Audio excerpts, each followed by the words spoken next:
सोचिए, अगर कोई पौधा आपको अपने भीतर की सबसे गहरी चेतना से जोड़ सके, अगर एक वनस्पति आत्मा और ब्रह्मांड के रहस्य खोलने की कुंजी हो, तो क्या आप उसे सिर्फ नशा कहेंगे?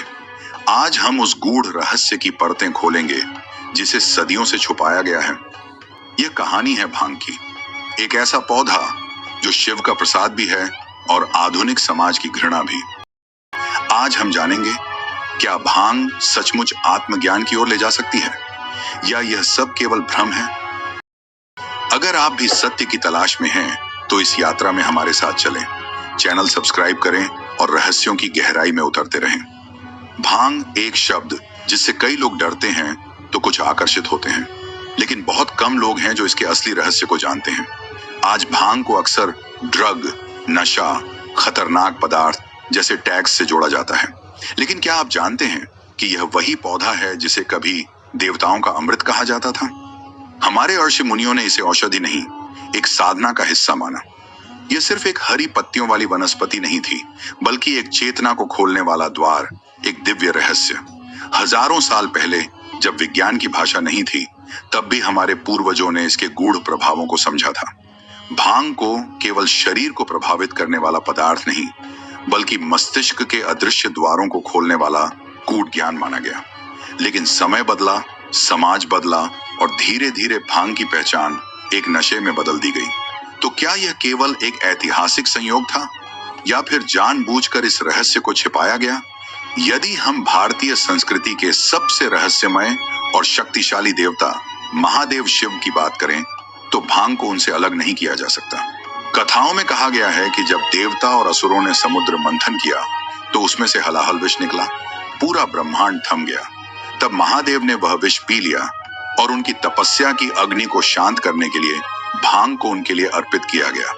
कहते हैं, जब शिव ध्यान में लीन होते हैं, तो उनकी चेतना भांग के माध्यम से और भी गहरी हो जाती है। वह सिर्फ समाधि में नहीं जाते, अस्तित्व के परे चले जाते हैं। भांग उनके लिए नशा नहीं, बल्कि शिवत्व का प्रवेश द्वार थी।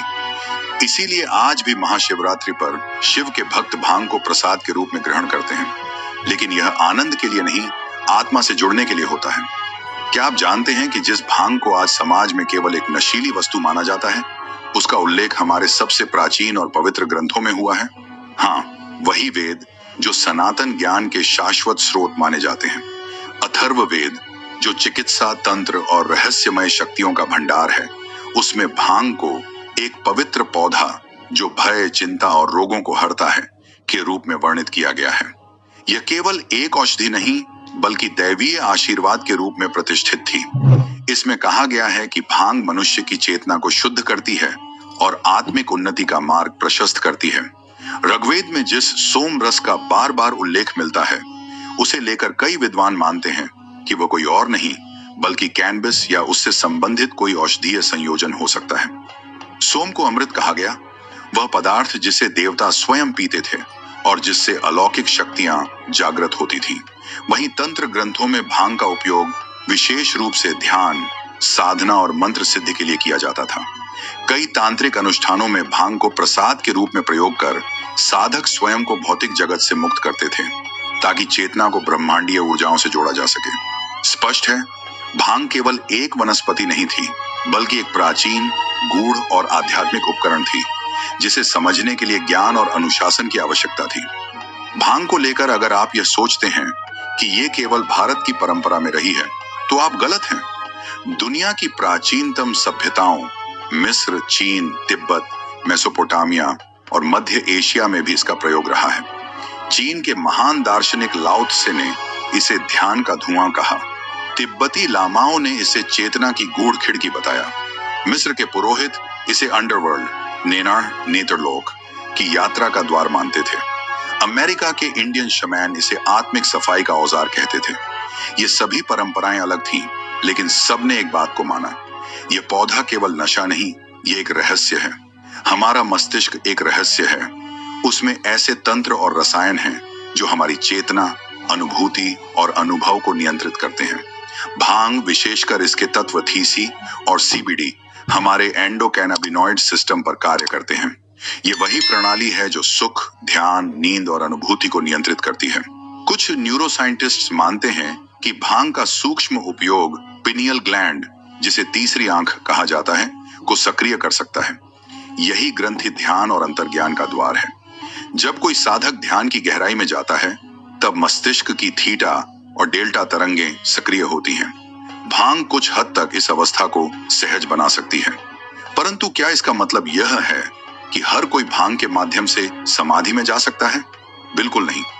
क्या आपने कभी सोचा है कि ध्यान की गहराइयों में जाने के लिए कोई रहस्यमय मार्ग हो सकता है? क्या भांग केवल आनंद का माध्यम है, या यह उस शून्य की ओर ले जाने वाला द्वार है जहां आत्मा और ब्रह्म एक हो जाते हैं? क्या यह वही रहस्यमयी कुंजी है जिसे साधकों और तांत्रिकों ने सहस्त्राब्दियों से अपने भीतर के ब्रह्मांड के द्वार खोलने के लिए प्रयोग किया? ये सवाल सामान्य नहीं है। ये प्रश्न हैं उस चेतना के द्वार के, जिनके उत्तर केवल वही पा सकता है जो अपने भीतर उतरने को तैयार हो। इस अध्याय में हम उसी द्वार की ओर यात्रा करेंगे जहां पर भांग केवल एक पत्ता नहीं, बल्कि एक साधना यंत्र बन जाती है। आत्मज्ञान की सीढ़ियों पर चढ़ने का एक गूढ़ उपकरण।